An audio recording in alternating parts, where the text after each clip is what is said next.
Camera's rolling. So Rolling. Yeah. Roll Tide. Alabama. Alabama. How's everyone doing? Doing well. Hold on, let's start the podcast. Okay. Shh.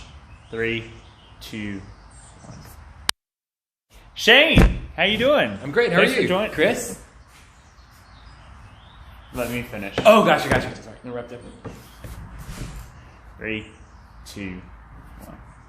I'm Shane, doing great. Oh, sorry. God. Nice. All right. Direction. how you doing? Thanks for Thanks for coming in. Thanks for having me. What would you say is the worst part of your life?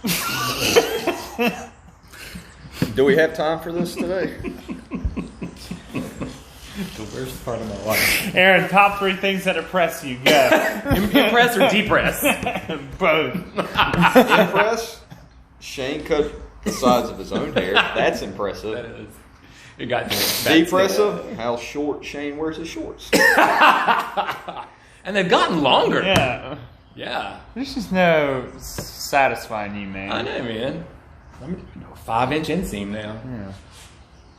Although I did wear a pair of the Tupood, the shortest. They made that one run. Shout out to Tupood, Tupood. not a sponsor. Yeah, not a sponsor, which they would. They made that one run of the camouflage 5-inch inseam shorts, and I got them. I love them. But I did yesterday's workout with the air squats in them, and the air squats just rub. So I had to pull them up and tuck them up underneath inside lining just to get to the air squats. I can't stand that rubbing on the I was thighs. experiencing that with a pair of Nike shorts the other day, and I thought of you. Yeah. I was like, It's this annoying. Is what he's talking about. Yeah. I was going down on a heavy back squat. Yeah. And firing right back out of the hole, and I did not like it. Yeah. I was going full You diaper feel mode. restrictive. Yeah. So I turned it into diaper mode. Yeah. Where you kind of roll Yeah, exactly, the shorts all the way up. Yeah. And the funny thing is, people pick about my shorts being I short. don't. Sometimes some people Yeah. pick. But how many? I know Esther does it all the time. Yeah. Not a sponsor. Not a sponsor. But like when you get to those squat sessions, like just take them Yeah, and roll them roll up 'em in up. your underwear. And, It feels freeing. Well- like you got nothing holding your legs back. yeah. In all Yeah. fairness, Esther is a lot more masculine than you are. Is he? Not a sponsor. Not a sponsor. But he's got less hair than Shane does. But he can squat and deadlift and clean and snatch at least double to triple what I can. Quite a good athlete. Miss him Yeah. in Mississippi. Mississippi, not a sponsor. Not a sponsor. Aaron, how are you doing? Doing good. Good, man. Anything going on in your life? Painting my front door yellow. Painting your front door yellow? Yeah. Why Lindsay- not beige? It's Lindsay's Mother's Day present. Oh, okay. And she wanted the door yellow, or you're just guessing? It's her favorite color. Oh, okay. Always been? Always. As long as I've known her. Really? Yeah. They Yellow. say yellow is an anxiety-producing color. When you paint a room yellow, it produces anxiety. Are you saying Lindsay has anxiety? My No, bathroom. I'm saying she might be trying to produce you with anxiety by painting My stuff yellow. bathroom is yellow, and every time I go in there, Get anxious. I just start pissing everywhere. Proof is on the floors. Yeah. Or the walls. Roof is on the ceiling. Strong string. Yeah. Well, a lot of Kegels. Yeah. A lot. That's some accessory work for you. Yeah, dude. Who's going to do a video on those? Dr. Wolfstein, not a sponsor. That Southern New Jersey. Not a sponsor. Yeah. New Jersey also not asking for it to be. No. Although, shout out to New Jersey. I think we have 1 or 2 members from New Jersey. It's an interesting place to say, at least. There are some very beautiful areas in New Jersey. I haven't been to them. But I'm sure there are. It is called Princeton. the Garden State, isn't it? Princeton. So, I mean, it can't all be factories. No. Yeah. Otherwise, it would be called the Factory State. Yeah. There are a lot of people that live in New Jersey and take the train to the Migrate. city for work. So there's a lot of nice South. areas. Migrate or commute? Huh? Migrate usually. 1/2 dozen the other. Some people consider New York City. Yeah, 6.5 feet tall. Hey, 1 foot in the other. I'm just gonna stop. So Aaron, you don't drink coffee. No, sir. Shane, you drink coffee. Yes. All right, guys. So what we're going to talk to you about today Coffee. is Whole bean or ground? 13 different. These shorts are kind of tight. Lululemons. I like them though. They're just real. They're up there. That's like a 5-inch inseam. It's like a 7. You think that's a 7? Stand up. Oh no! That is I was a going to 5. say that is not 7 inches. Yeah, I could pick that out of a lineup. that is a short for you. It is. It is, but these don't scrape along the legs during squats. Big Josh. Big Josh, He shouts loves them. out. Well, Big Not a Josh, sponsor. Big Josh Big Josh gave is me not a these. sponsor. Oh, okay. I was He gonna say won these. Okay. Actually, at a competition. Shouts out Sua Sponte, not a sponsor. Second week in a row. He we loves talked some about Lululemon. Huh? He loves some Lululemon. He does. shorts. He rocks it. I don't think he goes 5-inch inseam though. No, I think he gets the shorter ones. But he's so tall. Like I mean, he's Everything looks Yeah. like shorts. Yeah, I mean, he looks like he guards a door that goes somewhere. yeah, like Valhalla. Yeah. I'm watching Vikings on Amazon Prime right now, so everything's Oh. going to be Yeah. a Valhalla Viking reference. Or what's that guy? Liam Hemsworth. He's a Viking. Chris, isn't it Chris? Yeah. Isn't he the one that plays Thor? Oh yeah. Which Hemsworth plays Thor? Chris? They're probably both interchanged, Yeah, kind of like the whatever. Olsen Yeah, twins. They're brothers. It's all the same.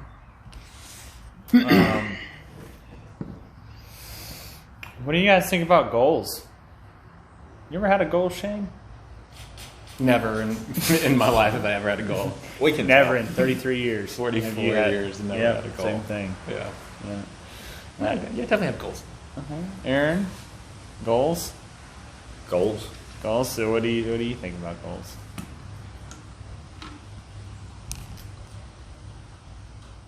I think goals are important, but what's more important than goals are how you plan to set out to accomplish those goals. I think a goal without a plan is pretty much a waste of time. Have either of you set a goal recently? Yeah. Yeah? Like I would say in the last 5 years. Oh, yeah. Yeah. Just, you don't have to get a specific example what that goal was, but what was your process when you set the goal? Like how did you actually go about setting that goal and accomplishing it? Oh, you're looking at me. You want me to Oh. answer this? Oh, take it away, Aaron. All right, so probably 2.5 years ago, are you flexing right now? Not at all. Speak. Tell me about it, man. This is called the peak. The peak. Yeah, of good living. Apex, not a sponsor. Are we good now? Yeah, you're good. Are we good now? All right, so 2.5 years ago, I sat down and I came up with 5 or 6 goals that were.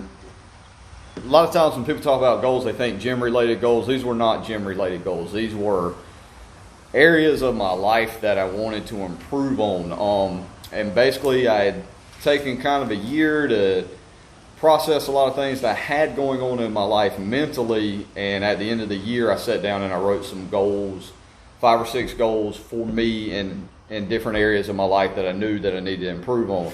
Now, the funny thing about it, and the reason why I said I feel like the most important thing with goals is the process, is because I took those 5 or 6 goals, and with each one of those goals, I made a list of a couple things that I was going to need to do in order to accomplish those goals. And then, through the process of cleaning up my office at the end of the school year that year, I lost my goals. I had a vague idea what they were, but they weren't my focus. They weren't like, I wasn't get up and look at them every morning in the mirror. And prior to that, I was that type of person. Like, write your goal in your mirror, look at it every day, get to that goal. But I lost these 5 or 6 goals, and you're probably thinking, man, what type of idiot loses the 5 or 6 goals that they kind of set to evolve around their life? But I did. But what I did remember was the process that I wanted to go about to accomplish these goals. And I just stayed with that process. With each one of those goals that I had set, I kept on doing the things that I needed to do in order to accomplish those goals. And probably 6 months ago, I was going through some things in my office, and I ran back across those goals. I pulled them out of a box that I hadn't gone through in about a year. And I was looking, and of those 6 goals, I had accomplished 5 out of 6 of them. And the only reason that I knew, or the only reason I was able to accomplish those goals is because I was more concerned about the process of obtaining those goals than I was just the goal.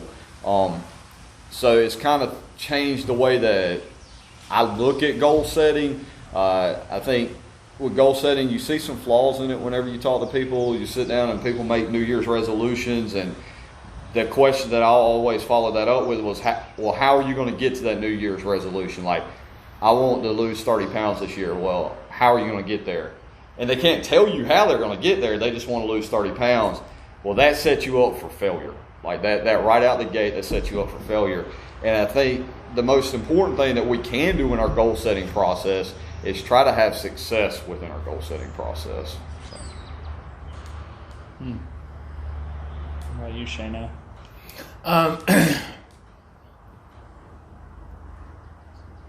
So I think it's one of those things where it's important to figure out the amount of work that it's going to. So if you have a goal, you need to figure out the amount of work that it's going to take to get to the end point of that goal. And if it's a large goal or something that's going to require a lot of work, you need to break it down into smaller goals and try to achieve each one of those goals like one step at a time, so you have some kind of thought of, oh, I achieved this, I've succeeded. How do you figure out how long it's going to take? I don't think you know for sure. I mean, I think you know, like, you have a roundabout idea of, oh, I can accomplish this in a month, or it may take me 6 months to a year to do this. If it's going to take you 6 months to a year to do something, I think it's important to back down and break it into smaller goals. So that it's much easier to change one thing and accomplish that for 30 days, right? I mean, it's obvious after about 28 days it becomes a habit, right? So if you're doing something to achieve a goal and you do it for a month, you've created a habit. You're used to it, it's your set point, it's your baseline. Yeah. So you've conquered that one point of one part to achieve your goal. So then you change one more thing. If you look at your goal and you say, all right, so for example, I'll go back to again in January, I decided, all right, this is ridiculous. I've put on like 20 pounds and I'm in the worst shape I've ever been in, and I haven't lifted because my knee was bothering me. And then I just got into a habit because I wasn't lifting, but that just became my norm. Yeah. Even though my knee was getting better, I was still like, I'm not feeling this. I'll do it like once a week or whatever. So, for me, it was setting up that goal. All right, I'm going to get back in better shape than I was before we opened the gym. And that was going to be, I'd not worked out for 3 months, so I figured it's probably going to take me at least 6 to get back to where I was 2.5 years ago. Yeah. So I set out first. I'm like, all right, well, I just need to work out every day. Doesn't matter how long, doesn't matter how bad it is, how awful my times are, whatever. I just need to work out every day. Yeah. And like I said, did that for about a month. All right, that became a habit. And I didn't do like every day starting off. I did like 3 days a week. Then the next week I did 4. The next week I did 5. And then by a month in, I'm working out 5-6 days a week, every single day, and it's my habit. Yeah. So then I'm like, all right, well now I need to change the way I've been eating because I wasn't watching what I was eating. Now, I'll be honest, the quarantine has helped greatly with that. Right. Because I've just cooked everything. And when I cook, it makes it easy for me. So did that for, we've been here a month. So now that's a habit. Like, I'm in the habit of preparing all my meals. So, the next goal is to get back to where I was from a cardiovascular standpoint. because I know if I am in good cardio condition, I'm going to feel better, and it's going to give me more motivation and energy to get stronger. Mm-hmm. So now I'm in that cardio phase where I'm doing cardio outside of what we do in the WODs. I'm doing cardio at least another 20 to 40 minutes a day, 4 to 5 days a week. Yeah. So we're on somewhere around week 2 or 3 of that. So, building these things up to where my next goal will be, all right, now we've gotten back to where we were from a cardiovascular standpoint. Now let's start back adding the strength again. Because strangely enough, I haven't lost as much strength as I would have thought I had. Right. Just from the little strength work that I've been doing extra. You didn't have much to lose. No, I didn't. It's true. And my goal has never been a number for lifts. Yeah. It's been to improve. Now, I've had ideas of where I'd like to end up, but it's not I don't consider it a failure if I don't get there. Yeah. Like, I don't really care. My best deadlift ever is 375. I don't really care if I get to 400. I just want to keep improving. Yeah. So if I get to 395 and that's where I stay for 3 years, okay. That's where I'm at. That's my capability. Would you consider that an accomplished goal if you get to 395, or if you get back to 375 and it's not pain-free?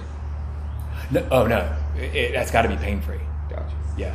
And that's why I'm going slow now, because I stopped because of injury, and I don't want to get back to the place that I was and re-injure and then have to start all over again. Yeah.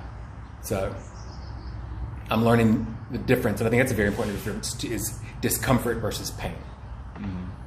Like, it can be uncomfortable, a lift, in a previously injured area. It can be uncomfortable, but is it painful? And if it's just uncomfortable, then I'm okay with keeping where I'm at, but not pushing it further. Yeah. Not pushing to the point where it gets to pain. I think you see that a lot. Like, people get uncomfortable and they're like, "Oh, pain's coming." Right. Like, right. You anticipate it.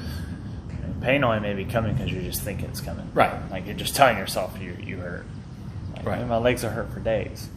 Because you just keep telling yourself it's gonna hurt. Yeah. It's gonna hurt. Oh yeah. Like, that's a real thing. Yep. So, and I think it's that kind of stuff it's the same thing when we decided, when I decided that I wanted to open a gym. It was the same thing. All right, I need to break everything down into pieces. What's the most important thing about opening a gym? Right? The people that you're going to open it with, the people that you're going to work with on a daily basis. Yeah. So I spent several months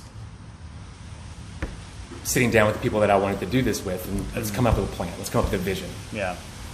All right. Well, then let me find gyms that emulate this vision and reach out to them and see if we can go visit.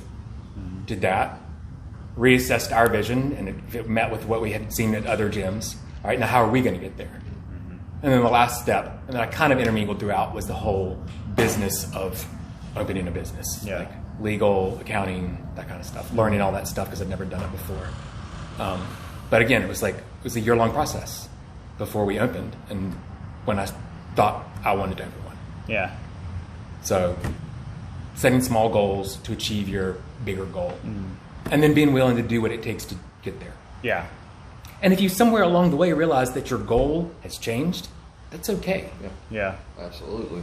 If you get to, all right, I would like to run a 5K and run it in 30 minutes. All right, so that's under a 10-minute mile. Yeah. But you've never run before. Right. And you set your goal, in 6 months I want to run a 5K, and I want to do it in less than 30 minutes. And you train smartly, set your goals, you start doing intervals training, and you build. But you get to that point in 4 months, and you're running 3 miles, and you cannot break 35 minutes. That is just where you break off. Yeah. It's okay to say, all right, I've done everything I'm supposed to do. I don't think I have any more training. I've reached out. I've tried to learn. I've reached out to coaches. I've pushed myself. I've done all the right things. But I am not at that level at this point where I can run a 5K in 2 more months, because it's already been 4 months. In 2 more months, at my 6-month goal, I might not run a 5K in less than 30 minutes. Fine, change your goal. My goal is to run a 5K in 2 months in under 40 minutes. Yeah. You're there. You've already Right. succeeded. Yeah. Right? Then the next time you run a 5K, all right, I ran a 5K and I did it in 34 minutes and 30 seconds. Yeah. All right, let me run it again. Let's try to beat that time. Shave a minute off. Set yourself up for that success. So it's okay to readjust your goals. They may take longer than you think. And it's not a failure if you're constantly aiming for something to improve. Yeah. And it's okay to be at some places in your life where I'm happy where this is. This doesn't need any change to it. Yeah. I just need to maintain it, or Right. But I think there are, I don't know of anyone who has no areas of their life that they would like to see improved. Right. Yeah. I know a lot of people that have areas that they'd like to see improved, but they're not willing to do the things that it takes to improve it in the long term. Yeah. They might do great for like a week or two, but then old habits set back in. And Right. so it's a matter of, I think, setting those goals, setting up steps to get to those goals, being willing to do those things, and then surrounding yourself with people that are going to be supportive of those goals. If you have members in your family, if your goal is to lose 20 pounds in a year, completely reasonable goal. Oh, yeah. Right? Completely reasonable for anyone.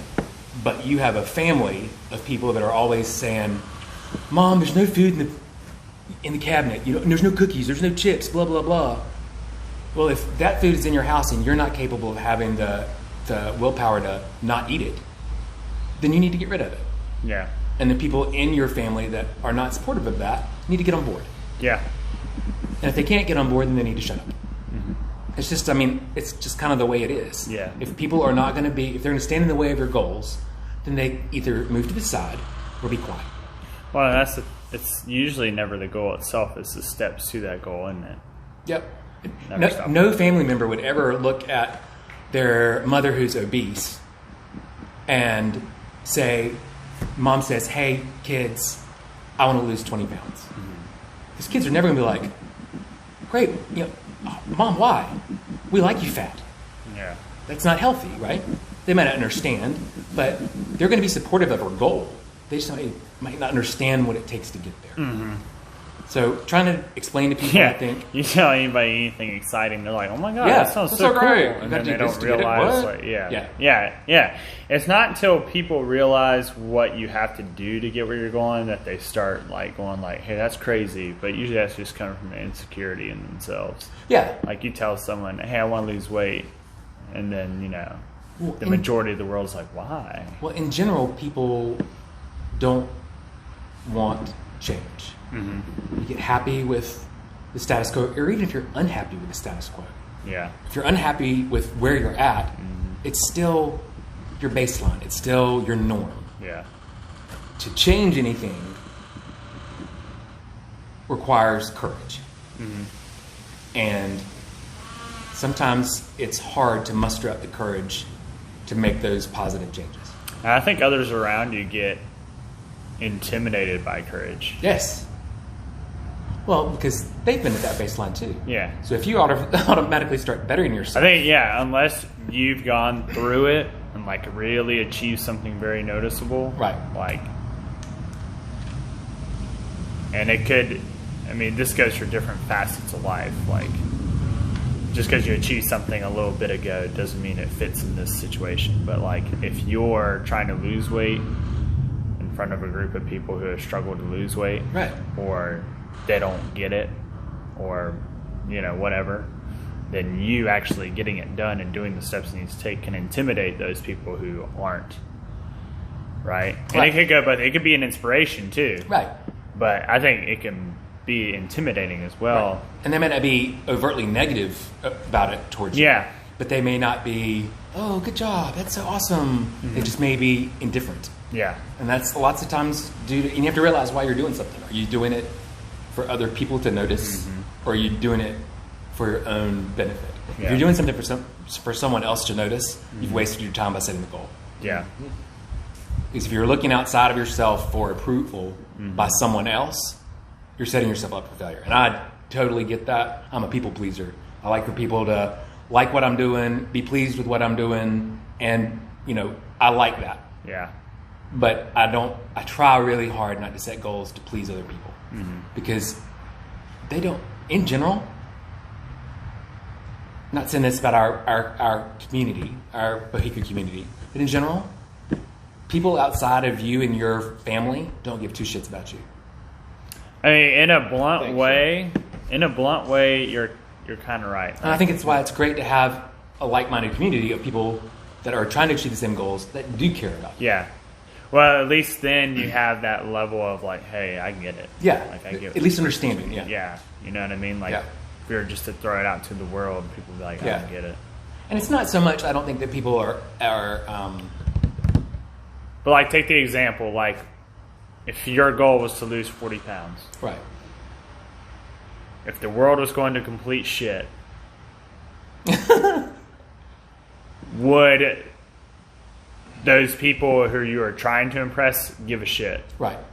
They've got their own Right? goals. Yeah. Right. And that's what I mean. and that's the big That's what I thing. meant. If everything was coming Yeah. down, Yeah. right? Right. Who would it still matter to? Like, Right, those people yeah. would be like, no, I don't care about your weight loss or whatever. Like, Yeah. like I'm going to lose my house. Yeah. It's not that You they know don't. what I mean? It's not that they don't care about you. Yeah. It's that they've got their own things They got that their they're own- not worried yeah. so much about your goals. Yeah. They've got their own Which is- issues to deal with. Why you need to be focused on Right. it. Yeah. For sure. So I've done this twice now, where I've like sat down and thought, all right, I want to be like, I want to get myself to being an impressive athlete, right? And what I mean by that is like, I want to be able to do any movement, not have any physical incapabilities in movement, yada yada yada. I don't put a number on it or anything like that. I have rough like gauges and numbers like of where I need to get to around, and I put that, and I use like reference points. So I think anytime, especially like physical goals, I think it's okay to use reference points. Because those reference points can tell you maybe some of the things you're doing or not doing that you should be, right? So like, if someone comes to you and is like, I want to look like XYZ, right? Not the best place to start off with, because you're already just comparing yourself to someone else, right? But let's just say someone's like, I want that like lean physique, whatever. Which everyone can get to. It might look different because your body type might just be different. Like the way your structure is might just be different.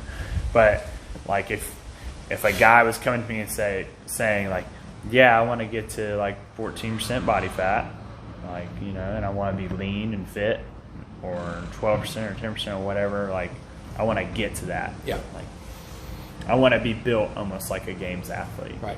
Whatever. Cool. Okay, so if you want to look like that, it kind of gives a reference point to what your lifestyle needs to start looking like to look like that. And then when you start rattling off what your lifestyle needs to look like, then that is what takes people aback, right? Because if someone was to come and say that to me, and they're like, here it comes. He's going to tell me I just need to work out like 4 times a week, you know, pretty averagely, and I can have an okay diet, and I can make sure I get sleep most of the time. Like, no, it's not going to happen. Not gonna happen. Yeah. Like, you're going to need to get 8+ hours of sleep every night, first and foremost. So you got to start with the most basic things that those top people are doing. So people with good physiques are, you know, and kick out the genetic anomalies, right? Don't tell me Rich Froning and Matt Frazier and T. Claire Jimmy. Don't give me those. Even though those people, even Rich Froning, when he started off, was like, eat whatever he wants. Now he's not. Right. Because he knew he wouldn't be able to sustain he's it. older. Yeah, he wouldn't be able to sustain Gotta be it.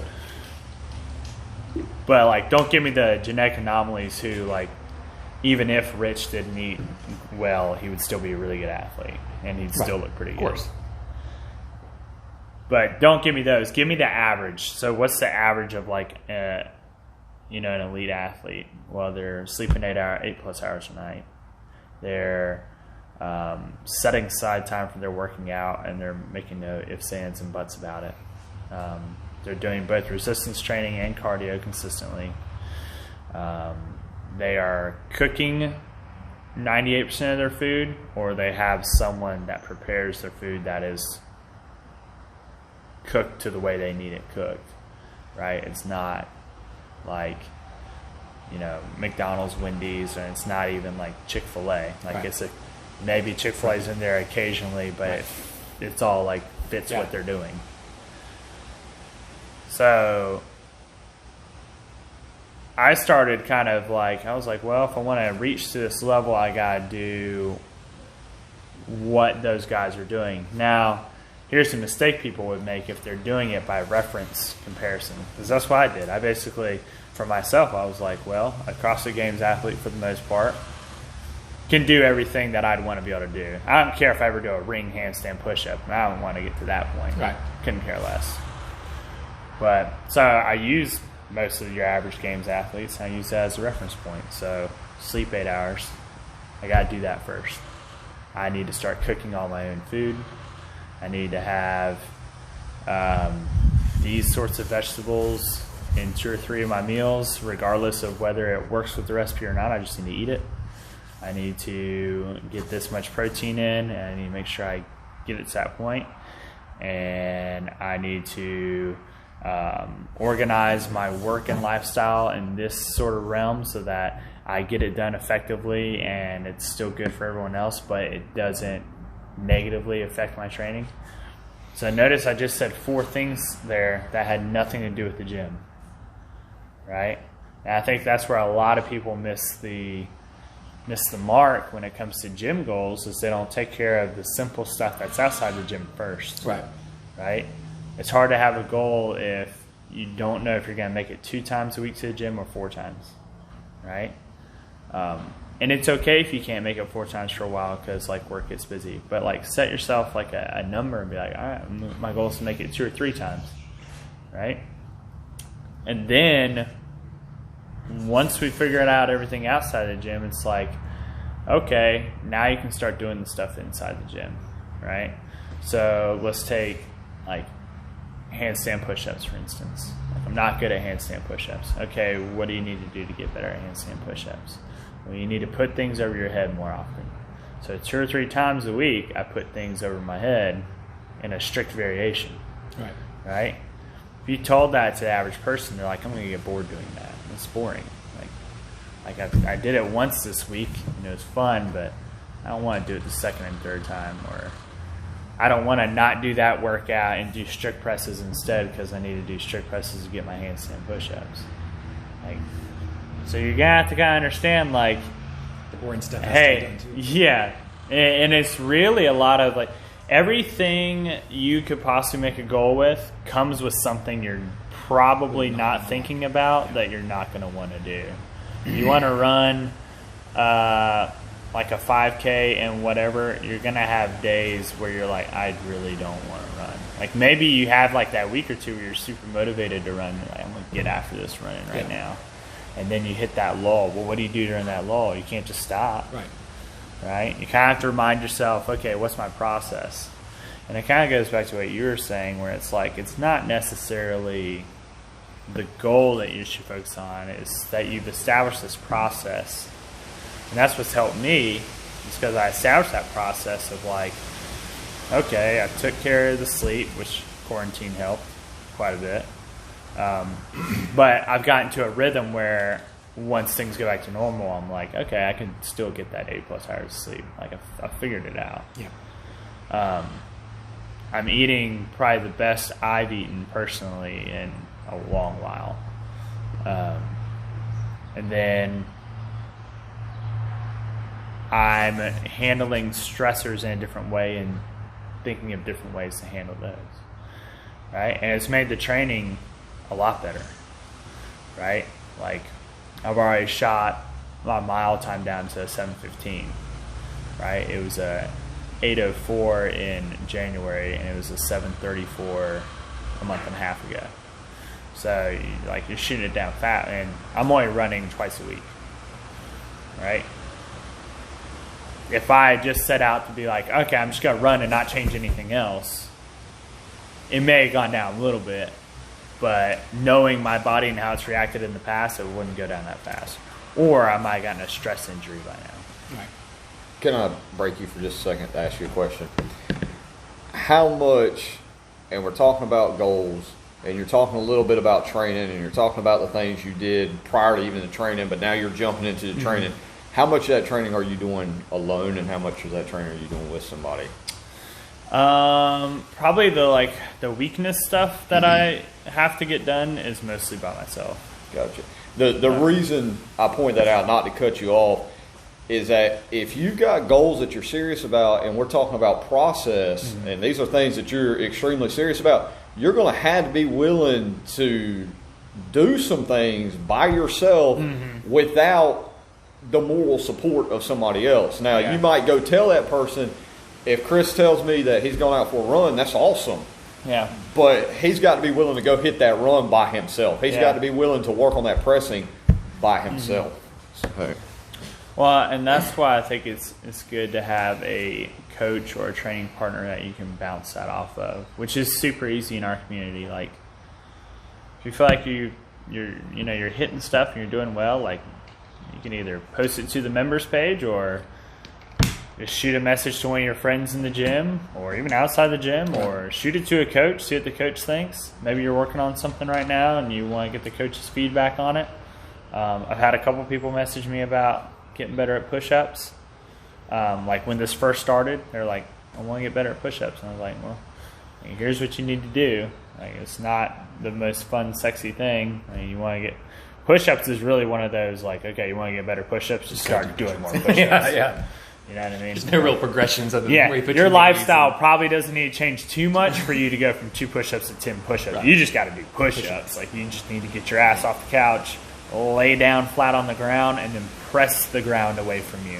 And if you can only do 2 push-ups and you go from 2 to 10, you're going to see a huge carryover in a lot of other things that you do within the gym. And then those people message me back, they're like, oh man, I'm already up to 8. I'm like, wow. That's great. And burpees are easier. And yeah, exactly. And that's the kind of thing where, not to go too off, but like in the gym, we'll have these days where we post like this accessory work, like especially when the gym was just kind of operating as normal, right? You have this accessory work, and I see people like half-ass the accessory work, right? Not realizing that like the more you press overhead or you dumbbell bench or you do those accessory push-ups that aren't in that fun, sexy WOD, the easier or the better it makes you at doing WODs. Yeah, well, I would say the accessory work is more important than the WOD. Much more. Yeah, like start thinking of your WOD as a performance piece to a play in which you prepared for. Right. And the accessory work Say and that the one strength. more time, because that was a great point. I can't even remember what I just said. Start thinking of your WOD as a performance piece.